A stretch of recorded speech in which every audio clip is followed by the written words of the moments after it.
عرض کی کہ میرے رب، میرے لیے کوئی نشانی مقرر فرما دے۔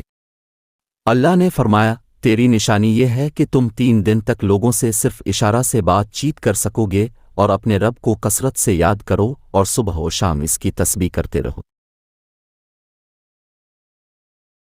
اور یاد کرو جب فرشتوں نے کہا، اے مریم، بے شک اللہ نے تمہیں چن لیا ہے اور تمہیں خوب پاکیزہ کر دیا ہے اور تمہیں سارے جہان کی عورتوں پر منتخب کر لیا ہے۔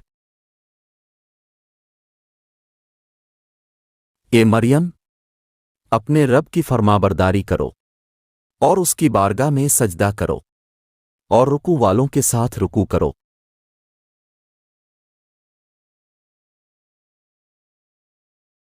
یہ غیب کی خبریں ہیں جو ہم خفیہ طور پر تمہیں بتاتے ہیں، اور تم ان کے پاس موجود نہ تھے جب وہ اپنی قلموں سے قرعہ ڈالتے تھے کہ ان میں کون مریم کی پرورش کرے گا، اور تم ان کے پاس نہ تھے جب وہ جھگڑ رہے تھے۔